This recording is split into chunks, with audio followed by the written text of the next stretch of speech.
listening to Room 303 Radio. Live from Tokyo. Hello, welcome back. This is Leiya here. Welcome to another dispatch from the Fickle Human Radio, series of interviews, audio dispatches by and for people who refuse to stay in one lane, who work in between disciplines, spaces, ideas, and also brilliant excuse to spend an hour talking with my friends. And today I am here with fellow writer, overall like brilliant creative person, Megumi. Hi, Megumi desu. Welcome. Thank you for having me. You've done stuff here before. You had your own. Yes, we. Right? Oh my God, I'm spacing out what the radio show name was. But yes, me and two other co-hosts did a series of, oh my God, it was kind of revolving around like activism and like how it's different from all of our countries, because I was from Japan, one person is from Australia and Iran, so like just three very different cultures, like talking about that sort of stuff. But yeah, it's not my first rodeo. Not your first rodeo. So excited to have you here. So in every episode, show, run, I always start off with a song. I ask every guest to choose a song. You sent me a few options. I did. I decided to go with the one that surprised me the most, which was Sugar Sugar by the Archies. Can you tell me a little bit about why you picked why this did you song? pick like a 1960s song from America? I mean, so I did say in the text as well, it's from, the only reason I know that song is because of the film called Now and Then, which is, have you watched that film? I haven't, but I looked it up. It's from, what, like 1995 or something? Yeah. So, like, you were born or? I was born in 95. Okay. Yes. So you're born here. But no, my mom had me watch two movies all my life. And my mom being American and, like, she wanted me to be exposed to, like, Western culture, et cetera, et cetera. One film was Chitty Chitty Bang Bang, which is a fucking iconic film. Yeah. And then the other was somehow Now and Then. And it's like honestly ingrained in my brain. Like bits and pieces I forgot about the film, but the songs in it are just, you know, like I think there was some like Michael Jackson song in there as well too, or like ABC or something like that. But it's just like reminds me of a time of like that I obviously didn't live, but it's so reminiscent.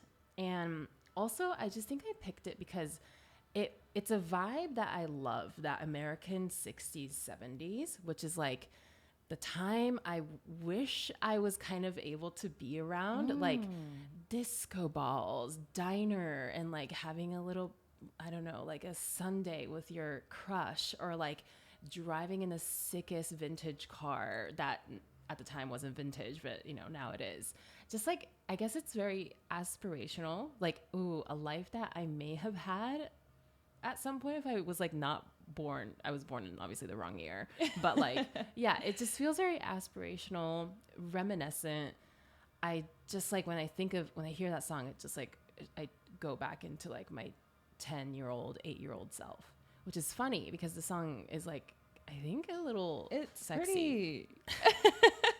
The lyrics are very, I think, a sexy song. But it's tastefully sexy. I feel like music from 60s, 70s, or just music maybe pre-pop was a lot of times very raunchy, but in such a tasteful and in a smart way. They're not directly talking about the thing, but they find ways to sneak in innuendos, and you don't notice it when you're a child, but you listen to it as an adult, like, oh, wait, is this?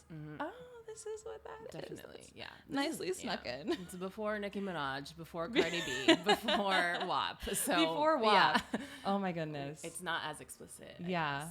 Okay, let's cool. listen to it then. So this is Sugar Sugar by the Archies.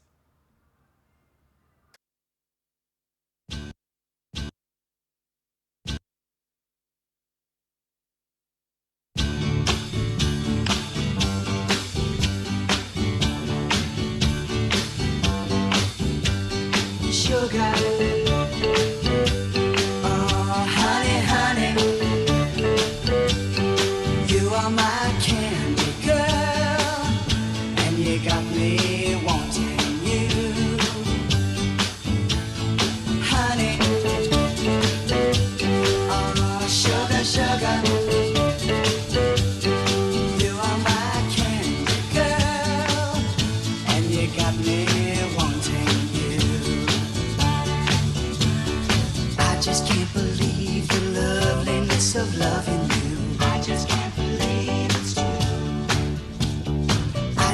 can't believe the wonder of this feeling too. I just can't believe it's true. Ah, sugar. Oh, honey, honey. You are my candy girl, and you got me wanting you. Oh, honey. Oh, sugar, sugar. You are my candy girl, and you got me wanting you. When I kissed you, girl, I knew how sweet a kiss could be. I know how sweet a kiss can be. Like the summer sunshine, pour your sweetness over me. Pour your sweetness over me. Oh, sugar, sugar on it, honey. Pour little sugar on it, baby. Make life so sweet. Yeah, yeah, yeah. Pour little sugar on it. Oh, yeah. Pour little sugar on it, honey.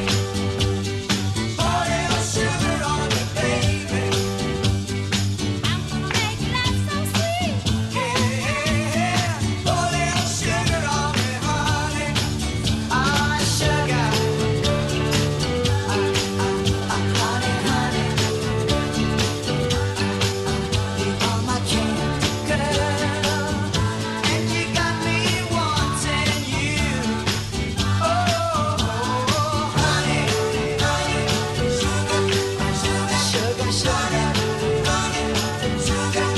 You are my candy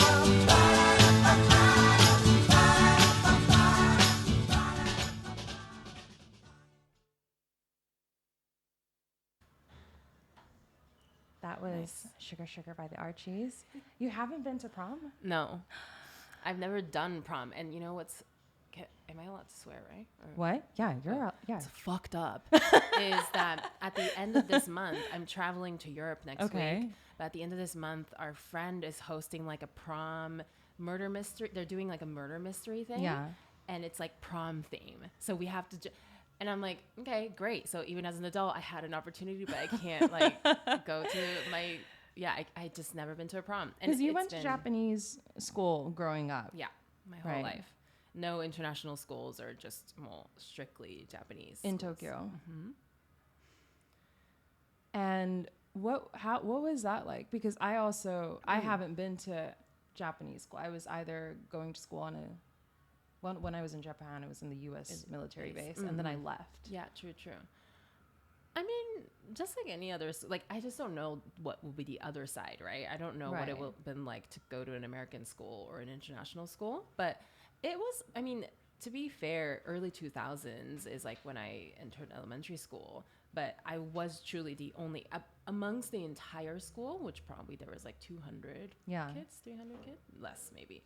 I was the only mixed kid for sure. But now you walk past the street and there's so many mixed kids everywhere. Like our generation friends are now having babies, Yes. right? And, you know, we know so many couples and friends who are like different races and like have children. And so it's very, so natural to see that scene. But when I was growing up, like I was the only one there. So definitely it was kind of like when it was like a parent day or something, my mom will come because my dad was constantly working. And my mom being American, Caucasian woman, she's like, she enters and everybody's like, who is this person? And then like that whole cliche of like, how do you say da-da-da in English? How do you say da-da-da? Yeah. And then like, I have a distinct memory where my dad, as a joke, taught me like a silly Italian word. Like it was like, like just like it was the most ridiculous thing that I don't think it even like made sense. Yeah. But because I said it in like the Italian accent way, I said it like I pulled aside a boy who was like like being like, how do you say this in English? How do you say this in English? So like I pulled him aside and I just busted out this like Italian word that my dad taught me, and the boys were like, no, this is crazy. She can speak so many different languages. And like, yeah, like that was the world that I lived in. And like, Wow. I was the only girl wearing Gap hoodies, and like, you know, the rest were just wearing I don't know, what is like a Japanese? You know what? Back then it was like Jasko とか Yeah. Ion. That stuff. The supermarket brand like Top Value Oh. also had like clothing at some Jasko. point. I loved And Jasko. Shimamura, Yeah. Uniqlo, Daiei. that vibe. I was just telling Sam about this, but my first ever bra shopping as like I think I got mine at like 10, 11 or something, was at Daiei, like because they had clothes sections, right? So Yeah. yeah, that was my memory of that. Wow. I'm glad that there's a wholesomeness to your experience because it's not always as wholesome. Like yesterday I was having dinner with a friend. She's also Hafu, Austrian and Japanese. And she had a very similar experience. She grew up in Kyushu and was maybe one of two mixed kids in her whole school. And she would have experiences where like neighborhood obachans would see her, and she's really pale, and they would see her and they'd be like, "Are you sick? Are you okay?" And she's like, "No, I'm just a really pale half Austrian woman." Like, girl, I'm so sorry. Yeah. And it's all these like endearing memories, but you know, it can also go the complete opposite way for people. Yeah, I loved my school. I like that was the only life I knew. Like Japanese friends was like my thing. So like cool. Like my friends are cool. I was doing the tricycle always during recess hours. Like yeah, I loved school. That's amazing. No, I did maybe like natsuyasumi, like summer vacation. They called it taiken gashu, where kids that went to international schools or other schools, because we'd break out for summer earlier than Japanese schools, we would attend a Japanese elementary school for like 2 or 3 weeks. And I did that one summer for maybe a month. Oh. But for some reason, there were particular school, maybe it was the neighborhood we were in, had a few other mixed kids. Okay. So they weren't completely surprised, but they were like, "Oh, hafu ga kita," Yeah. there's one of them in our class, and yeah, I had that was a really fun experience. I got to wear randoseru for hell a month. yeah. We like borrowed one from a cousin, and Okay. it was wholesome. Wow. It was a sweet time. Nice. But today, we're talking more about you and your work and all the wonderful things you do.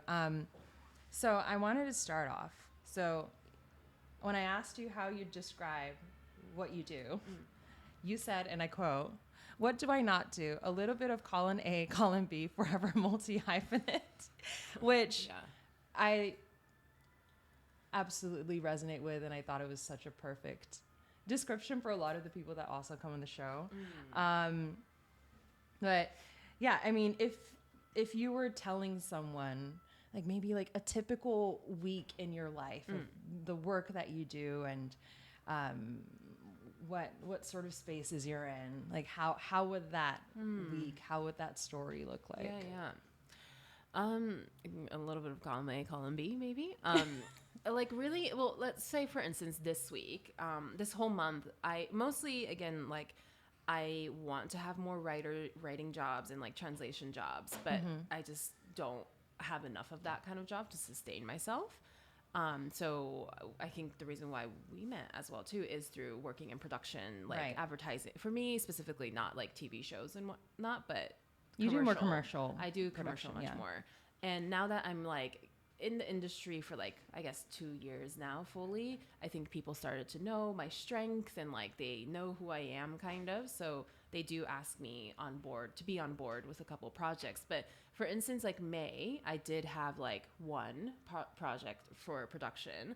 So in order to do that, I usually am like a production coordinator or like the production manager. So like prep work is necessary. So it's not like I have to be there just on those 2 days, but technically, like a shoot requires like a month prep of some sort. So that's already like a month of my time. And depends on like who obviously you're working with. But then sometimes most companies try not to work, on weekends because we all want to try to have our own time as well. But Monday to Friday, if I have to prep for that, I'm kind of like suck into that basically, which is like not at all, I say suck in, but just more of like I pour myself into that I wouldn't have honestly enough mental space to write and Right. like work on my Substack newsletter, for instance, which is like still doesn't have any revenue from it, but it is my only way of how like I consistently write about stuff that I want to write about, basically. But it does drain out a lot of my production. Does unfortunately, it is a very physically tolling, experience, but I do really enjoy it, and I actually really think I suit doing it because I also have a background of like working in salary. Like I was a 7-year corporate girly for so that skill also reflects weirdly right now with the production work that I'm doing. So I don't know. It really depends if I have production jobs, how I can like focus on like my writing stuff. I need to really like schedule it in or block it out on my schedule to be like, this is the morning I'm going to write for an hour, or I'm going to work on my Substack. Or even if that means like reading a chapter or two in the morning, because at least I'm like being exposed to literature or like writing, as opposed to just being sucked in the minute I wake up. I'm like reading text messages, and I'm also like an early sleeper. Like I sleep at 9. So like I do know that about you. so, like, text me at 9:05. I'm not responding to you.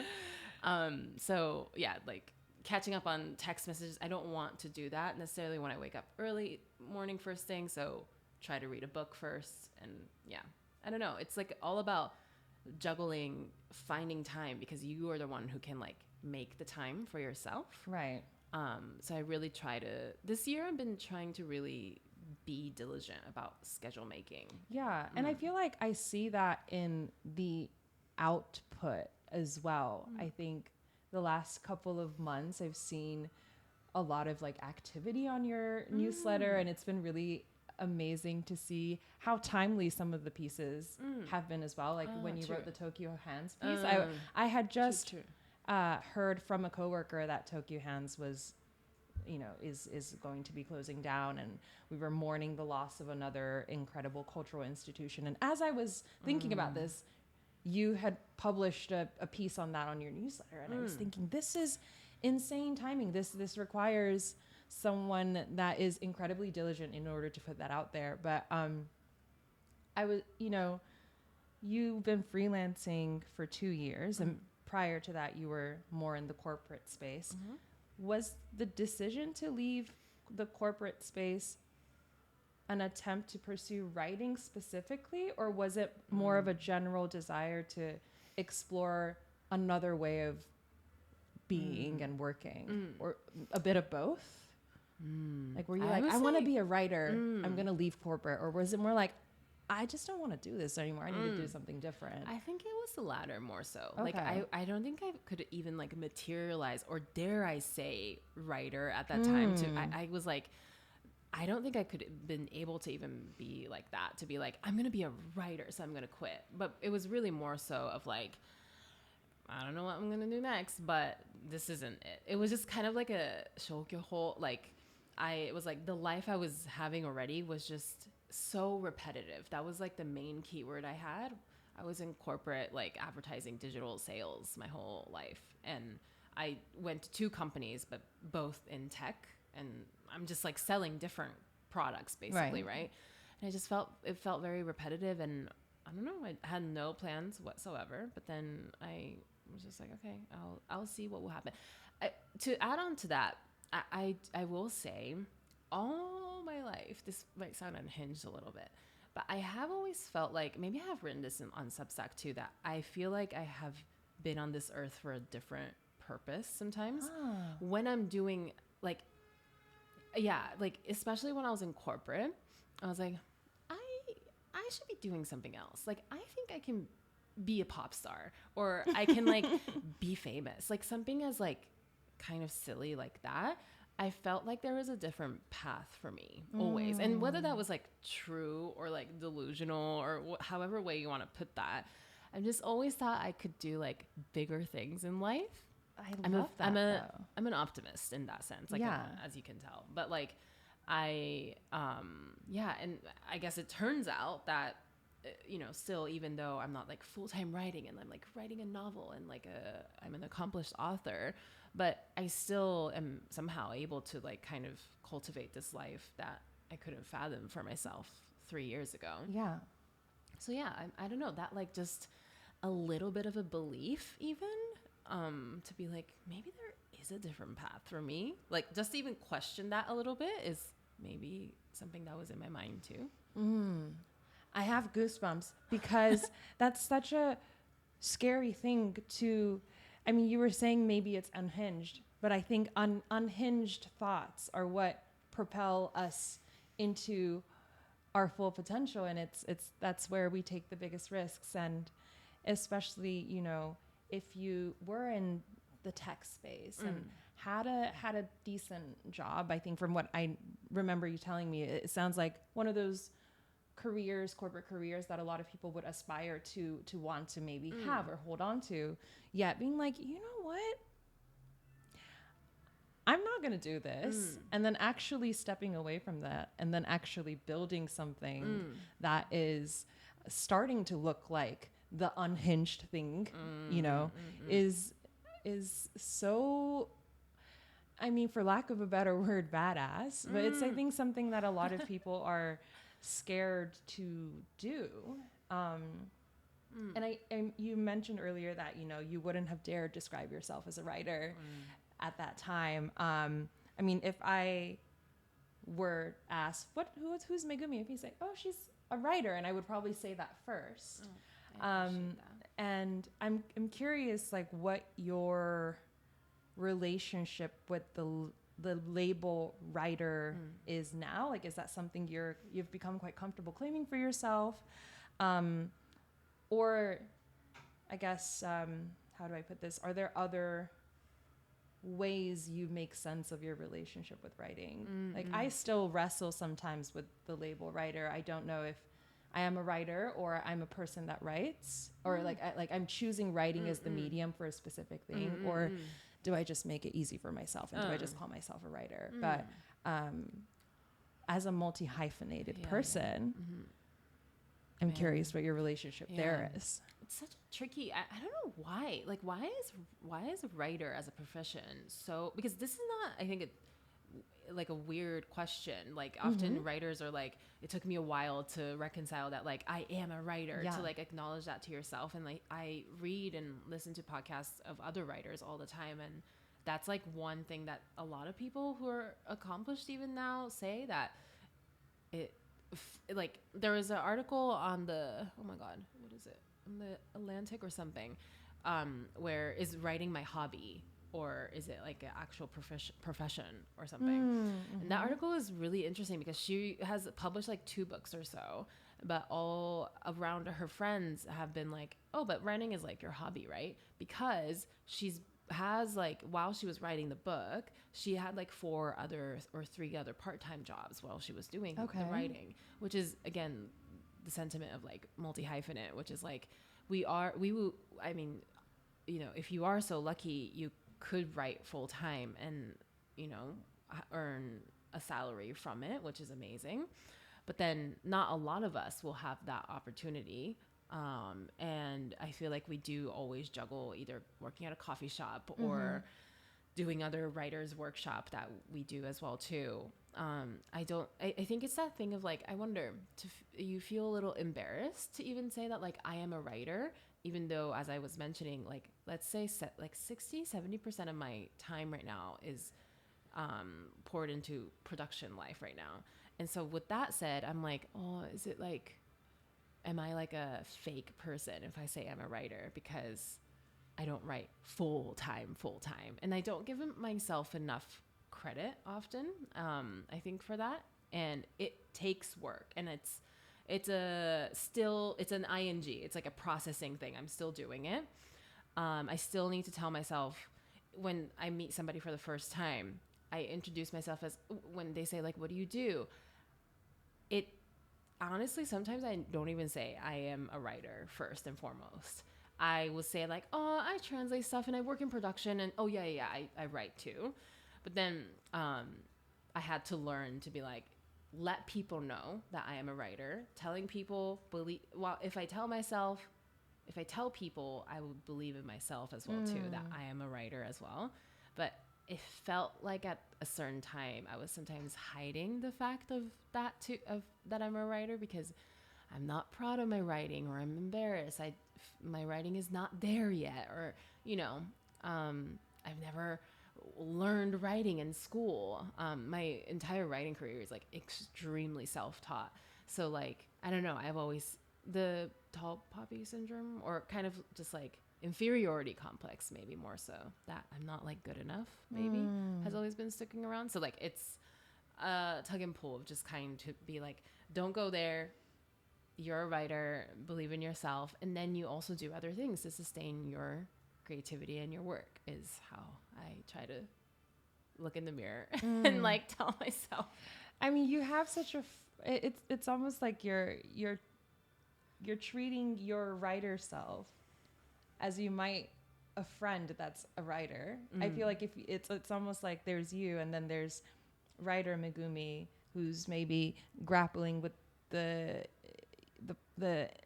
insecurity of claiming the label, and perhaps not feeling like you're permitted to, but you're like the friend that's like, no, girl, you are a writer. And it's this like really friendly and sweet and like almost like sisterly relationship you're cultivating with like your writer identity, which, I mean, I think it's, you were saying earlier that so many writers talk about the challenge of claiming the writer identity, and I feel like it cuts across a lot of other art forms and creative paths, be it like musicians or painters or filmmakers, or just this fear of saying this is the thing that I do, because art is one of those things where there's just no guarantee that you will succeed, so to speak.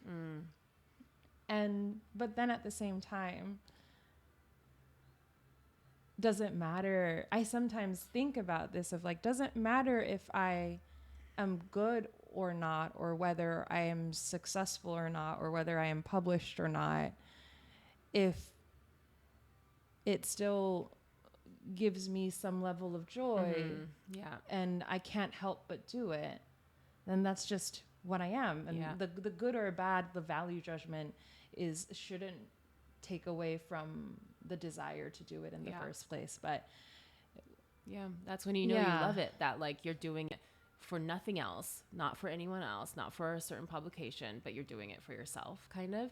And just to add on to that, like success also looks just so for writers, I guess it looks so specific. You have to be on the New York Times. You have the cut out, like you're in the Intelligent, you're in these like the article publications. And honestly, like I aspire to be, I would be so honored to be in one of those, and because to me, maybe honored is the wrong word, but like to me that signifies success, a successful writer. Because when I look at all the writers that I admire, they're all on these publications. They either written a script that's now in development of an Apple TV show, or like they have, I don't know, like success is it just is right there in your face. And whether that's about like you have a 6-figure Substack as well too, that's success. You have a novel, that's a success. I don't have any of that, right? And like I have published pieces, but then I keep thinking that's not it. That's not the published piece. But then it's just not. That is so unhelpful to myself and to like my work. And I'm recently now kind of finally, I guess like loosely like at peace that like I like to write. If I have a feeling, if I have something I need to say, that is usually through a writing format. And this is how I like to do it. And just like listening to other writers talking about this sort of stuff, and listening to their podcasts about like a mom of 2, like, God, I didn't have any time today, but like I sit down, I wrote like 30 minutes of something. It's the shittiest thing ever, but I did it. And like hearing people saying that, I'm like, yes, that's why we do this, because we want to write. And even though we can't find time, or we're not getting accepted for the pitches or whatever, it's still something we like to do for ourselves. The the pitch submission open call part of the machine is I don't know if you felt this at all about any of the pieces that have been published by other people, but I find that those are my least favorite pieces of writing. And I'm always confused when I'm not confused when the pitch goes through. I'm very grateful for it. But then when it actually comes down to writing the piece and then having it edited and that piece go out in the world, I'm very dissatisfied with the outcome. It's almost like, this isn't what I thought it would feel like. I thought I would feel like Zadie Smith finally, or something like that. And yet I don't feel that way for the things that I write outside of literary validation, like the things that are on my very inconsistently updated Substack. Like, I love the writing that's there. And when I realized that recently, because recently I just finished another essay that's like being in the hands of an editor and it'll be out in the world. And even that one too, I'm like, I don't like this one. This isn't what I wanted to write. And I'm starting to think, you know, I was setting up a kind of path of, if in order to be a writer, I need to start pitching to certain publications and I need to be submitting things to certain places. And I need those things to be out in the world in order to be worthy of the title of a writer, was what I had in mind. But if those pieces don't make me happy, and the writing that I do on my own time, that's like a stream of consciousness writing about, you know, a conversation I had with an ex, if that makes me happy, that's what I should be doing. And that's probably where I'm going to experience the most growth. But then that writing won't yield the validation and even money that like published pieces yield. And so that has been something I'm just like, you know, the pendulum swinging back and forth there. But wait, can I ask you a question? Yes. When you say like that piece that has been edited recently or in the past as well, and now you're kind of like, I don't like this piece anymore. Is that because I'm feeling that? Is it because they edit it in such a way for that fits the publication's voice, perhaps? Or is it just like the style of the editor more so? Or it's just that you don't feel like it's yours? I think it's the former of of when you're submitting a piece, unless you're submitting an already written piece. If you're more so pitching to a publication, you're essentially being tasked to write towards the tone of the publication, and you have to take into consideration their audience. And those considerations are challenging for me to stomach, is what I'm coming to terms with. Is I think I'm less of the pitch a topic, write it for a specific column type of writer, and I think I just need to write stuff and submit those completed pieces of writing and see where what I want to actually write will find a home. Because I think I'm a little bit more stubborn than I thought about how I want to sound as a person, which right? we all, Yeah. No, it's such a, I mean, to say that that's the game, quote unquote, but it is, right? Yeah. Like journalists, like writers, they are constantly pitching these places in order to fit that tone of voice. And then you are essentially writing for them, not writing for yourself. Hence the rise of, I guess, of Substack and newsletter forums and even blogs, perhaps, that I know so many famous writers that are like, getting rejected, like perfect pitches that is like, whoa, I'll read this, but then it just gets rejected because either it's already been done or it doesn't fit their voice.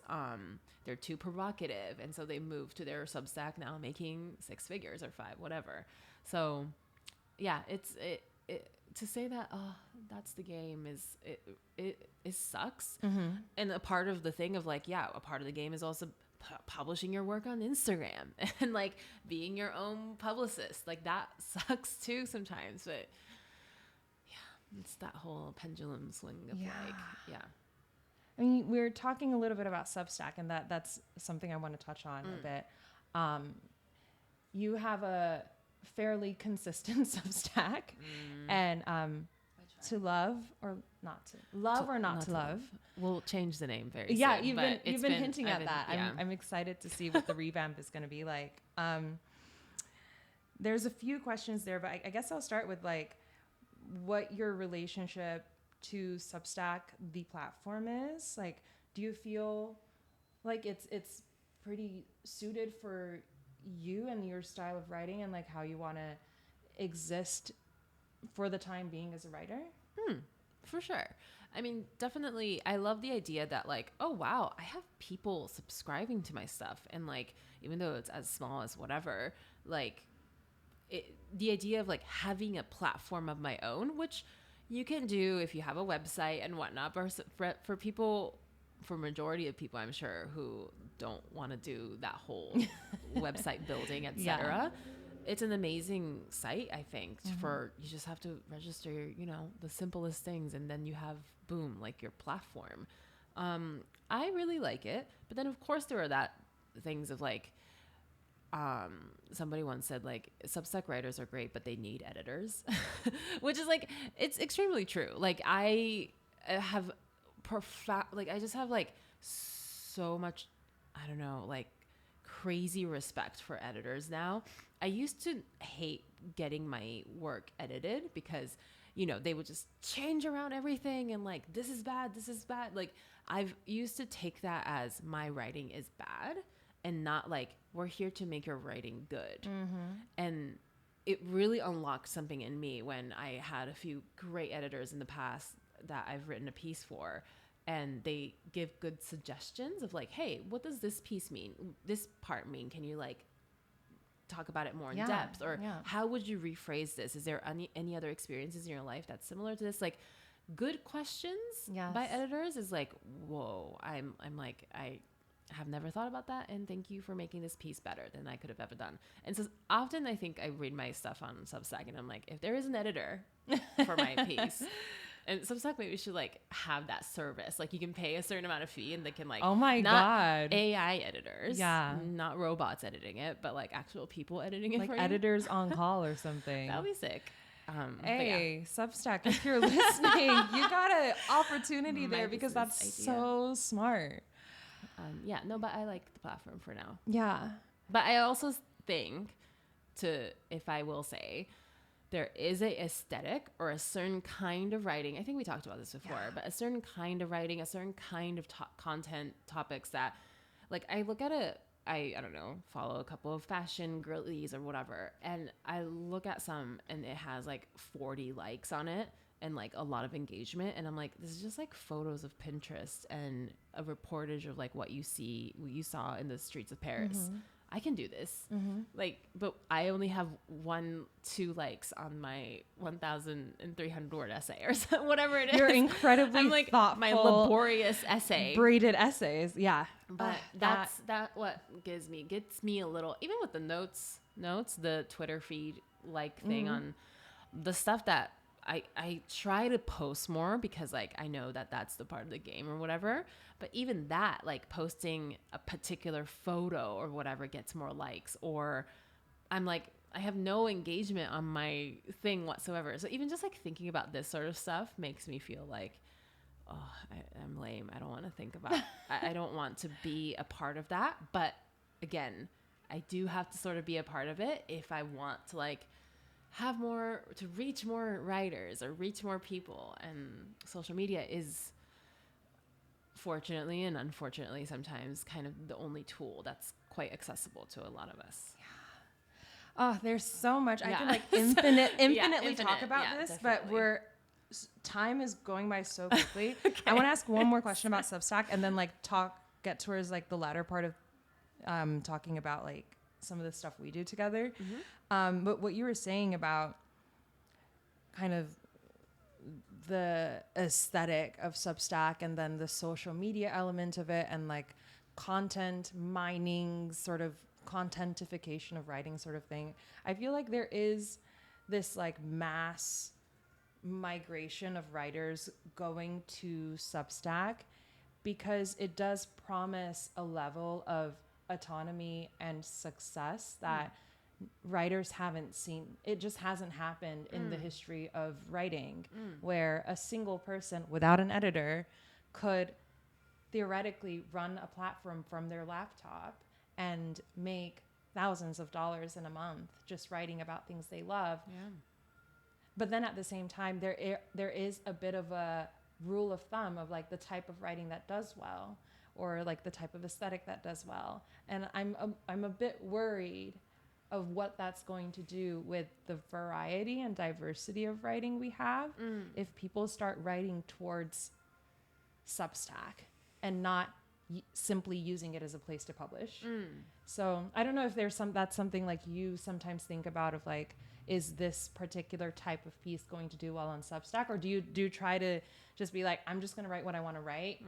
It doesn't matter, you know, like how I think about it now these days. I'm kind of like this let's say, honestly, the Japan related contents, like if I talk about Tokyo Hands, or if I talk about, I don't know, the case against romanticizing Japan, or like anything Japan related, I know that it will get like a better, more engagement, because that is, I think, what people are, I guess, naturally curious about as well. And I mean, honestly, because I am based in Japan as well, I do have mostly Japanese, foreigners who are based in Japan, I guess, reading my stuff, which is, I think, just naturally piques their interest too. Yeah. So I think, I do kind of feel like that sort of content has, not that like I'm looking at engagement rates and like the open rate, the views, etc. In fact, like I do think, yes, I pick topics sometimes based on what will hit kind of the spot. But then when I look at like my most popular posts, like view wise, it actually is kind of like my life, like my very like personalized like struggles and like kind of coming to terms with that and just like thinking out loud pieces. Pieces about motherhood was also like a big one as well. So yeah, it does depend, I feel. Yeah.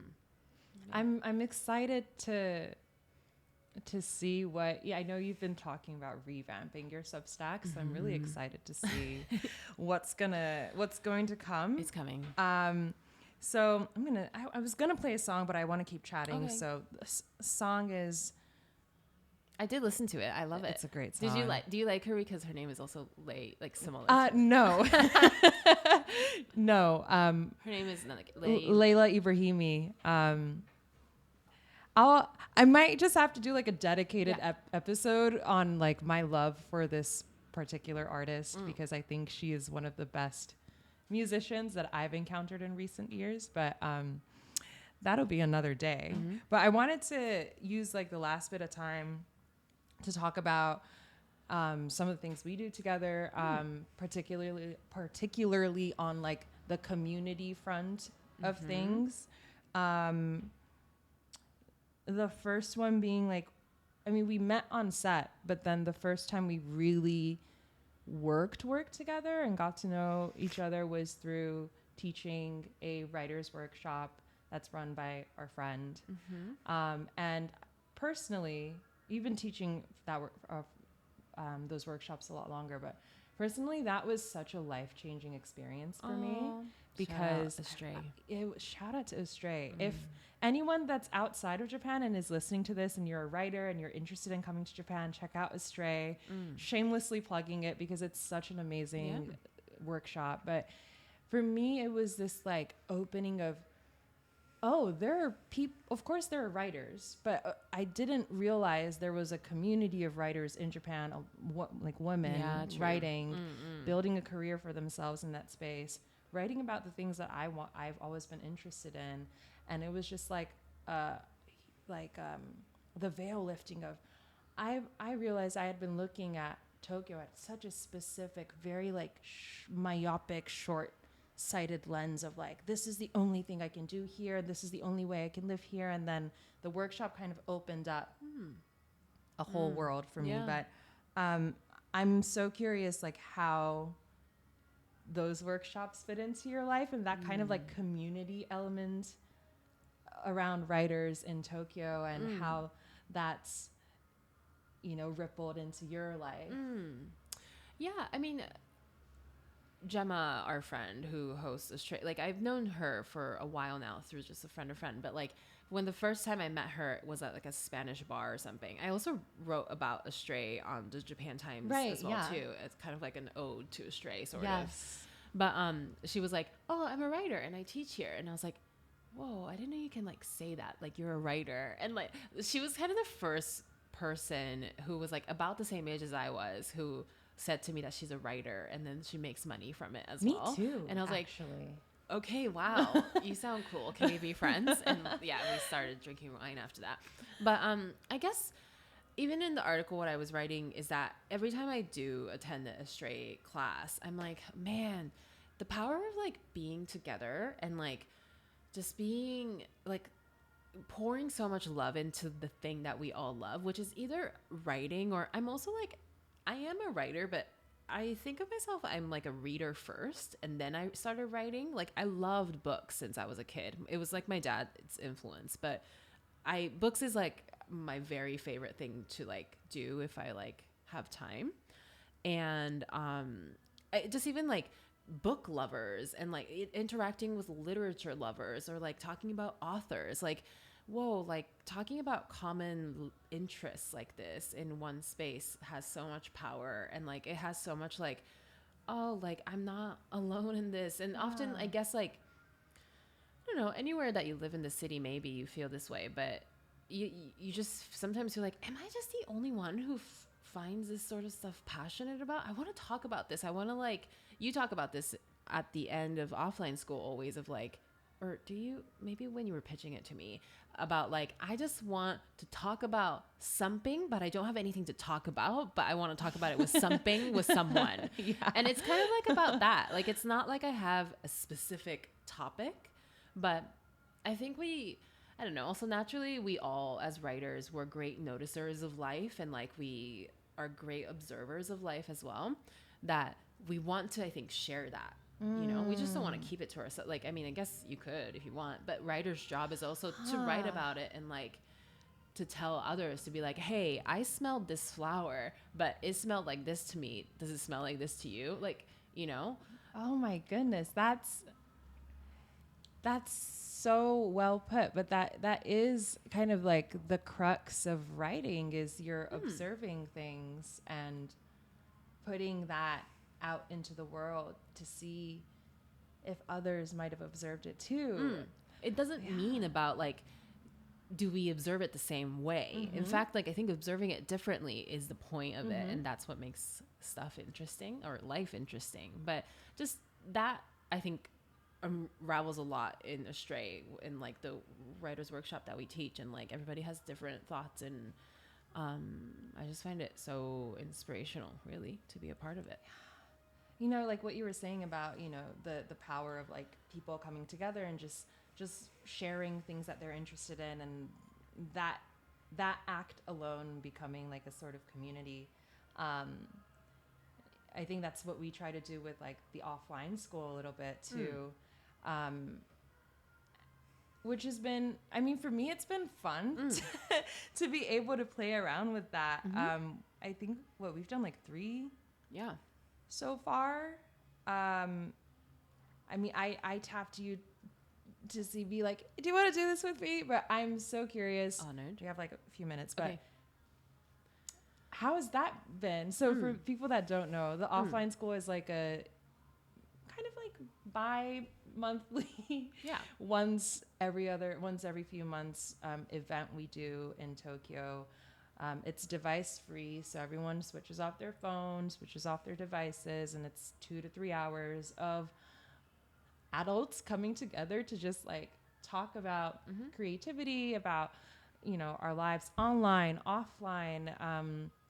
We did a workshop on the art of building community. We did a workshop on creative routines. We did one on like play, and it's just a way to like get people to come together and be able to share the things that are on their mind. But yeah, how has that been for you, like doing it the last couple of months? Well, I've been learning a lot from you because like you're such a great natural facilitator of stuff. Well, hence this interview as well, I think.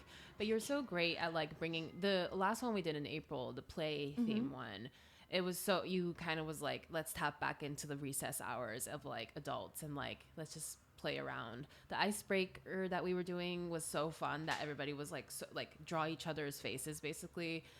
What a great way for adult strangers to like kind of just immediate like bonding sort of and just talking to each other.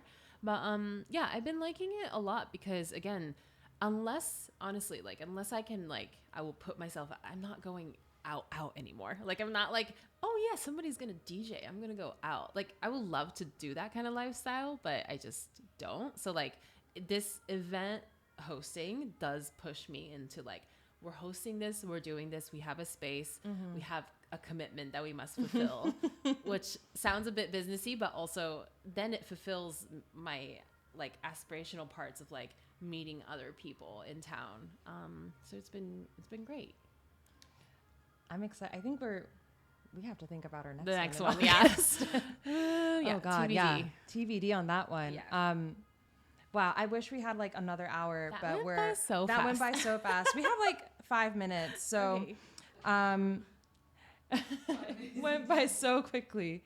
Okay, like last question, I guess, is do you have like things you're working on, like that you want to plug into the digital radio ether? Dang, I mean, Anything that's on your mind, like whatever it is. I know I have to figure out a way to read it. Like there was like that piece you wrote about the shukatsu, the job shukatsu. hunting Like I one. need to figure out a way to get a hand on that. But if there's anything you want to plug in, and Honestly, be it Substack, be it other. yeah, I guess just follow me on Substack. That's where you can get like Love or Not to Love is the name for now.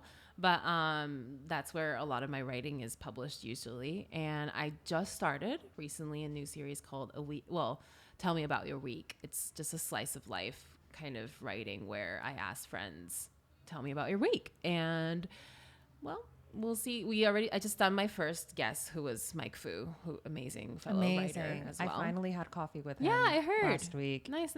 He's an angel.